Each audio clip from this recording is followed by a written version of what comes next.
Sa pagmamahal po ni Jesus, meron tayong totoong sandigan. Good evening po sa ating lahat. Konting pampalakas ng loob, especially sa mga dumadaan sa iba't ibang pagsubok. Sabi nga po nila, pero mali po yung term na pagsubok.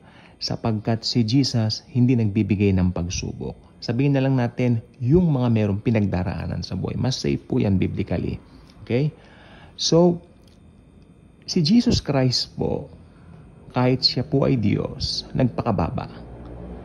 Makikita po niyo yung heart ng Bible, yung John 3:16. Hindi po ba? That He gave His only begotten Son. Sa part ng God the Father, makikita po natin yung kanyang sakripisyo of giving up His only Son to die for our sins. Kaya makikita po talaga natin, the Father is a giver. Jesus Christ is the one who has been given to us in order to die on the cross to redeem us from the power and the curse of sin. Kaya makikita po natin dito ang nag-initiate ng kaligtasan ay ang Trinity talaga. God the Father, God the Son, God the Holy Ghost. Tingnan po ninyo, gumagalaw yan tatlong persona sa iisang Diyos sa kaligtasan. Si God the Father ang nagpadala ng anak, si Jesus Christ yung pinadala at namatay sa cross, at ito pong maganda, ang God the Holy Spirit ang nagtatatak sa bawat naboborn again, yung tumatanggap kay Jesus as Lord and Savior. Nandoon po ang Trinity, always working together, undivided unity. Our God is 3 in 1. Okay? God the Father, God the Son, and God the Holy Spirit. Now, pwede mo akong tanungin, paano nangyari yun? Tatlo sa iisang Diyos. Huwag mo akong tatanungin kasi ako hindi ko rin po alam. Pero pinaniniwalaan ko dahil nakasaad yan sa banal na kasulatan, sa Bible. In the beginning was the Word, and the Word was with God, and the Word was God. Alam po ba ninyo, sa Biblia, pag may binanggit na ito talaga ang tinatawag na katotohanan o truth, bagamat hindi mo nauunawaan ng lubusan, tanggapin mo, panampalatayanan mo. Huwag ka na magipag-argue pa. Kumbaga, you cannot argue with the Bible. Actually, arguing with the Scripture or with the Bible is actually, in reality, in actuality, is arguing with Jesus Himself. Alam po ba ninyo hanggang ngayon, okay, may mga katanungan na mahirap tarukin, okay, isipin ng ating finite mind. Limitado lang po ang utak at isip natin, mga kaibigan ko, mga mahal kong kapatid kay Jesus. Ngayon, pero sabi ng Deuteronomy 29:29,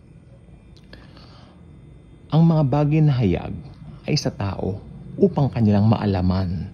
Ngunit yung mga hindi hayag ay para sa Panginoon lamang. So, stick tayo doon. Ganon din ang mga pinagdaraanan natin sa buhay. Minsan may mga tanong tayo, Lord Jesus, ba't ganon po?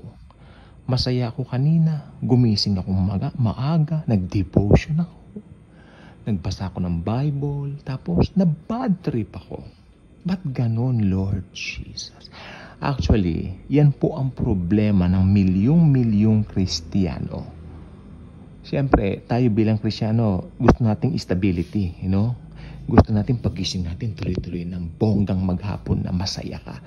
Actually, hindi po nangyayari ganon. Actually, ako po pinag-aaralan ko, Lord, kanina, okay ang trip ko no? Happy, no? Tapos biglang na bad trip ako. Okay. Isipin na lang natin na opportunity natin ito para lumago. Para malaman natin sa mga sarili natin, gaano na ba ako kalago bilang Kristiyano? Di ba? Bilang born again believer ni Jesus. Gaano na ba ako kalago? Tandaan po ninyo, ang inyong reaksyon, sa mga pagsubok o mga mali pala yung term na pagsubok, ang inyong reaksyon sa mga pinagdaraanan nyo sa buhay ay madedetermine kung gaano na kayo kalago kay Jesus. Gaano na nga ba? Nandiyan ba yung padabog-dabog? Mga ganon-ganon. Padabog-dabog ka sa Panginoon. Magtatampo na ako kay Jesus.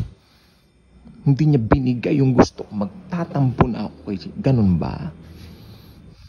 Ganon ba? Pwede pang i-justify yan pag bagong mananampalataya. Siguro yung mga ilang taon pa lang o months pa lang. Pero yung matagal ka ng believer, medyo nakakahiya na yung kanyang asal. Ano po? Ang believer, tayo po ang asin at ilaw. So, actually, hindi po tayo dapat kakitaan ng mga kahinaang gano'n ng mundo. Yes, alam po natin, mahina rin po tayo, dumarating tayo doon. Pero inaano tayo ng Bible na, let our light shine. Hindi naman binanggit ng Bible na, let your weakness shine. May weakness po lahat ng tao. Pero ang gusto ni Jesus na i-shine natin yung bright side natin, yung testimony natin. May testimony tayong lahat. Actually, maski unbeliever, may testimony sila. Pero si Satanas po ang pinatutungkulan nun. Hindi po si Jesus ang naglo-glorify sa kanila. Sa atin lang po naglo-glorify si Jesus, sa ating mga believers. Sana alam po ninyo yan. So, may nakalagay po sa Bible na sabi niya, kung anong tawag dito? Kung magsisindi ka ng kandila o ng ilaw, siyempre kandila pala nung araw, di ba? Wala pa namang electricity noon. So, kandila pala nga sinisindahan ng mga sinaunang tao. Kung magsisindi ka ng Panginoong Kristo ng kandila, hindi mo ilalagay yung kandila sa ilalim ng kama mo. Bagkus ito ilalagay mo sa pinakamataas na part ng bahay nyo para magliwanag sa buong kabahayan, kung ano man ang tawag yan. Kuweba ba yung bahay doon? Hindi ko alam. Basta magliliwanag. Ibig sabihin, ganyan din po tayo. Yung ating testimony, it should not be kept under our bed, under the table, or under anything. It should be wide opened so that, everyone will see Jesus in our lives. We are the Jesus Juniors. Yan. In case hindi mo alam yan. Jesus Junior.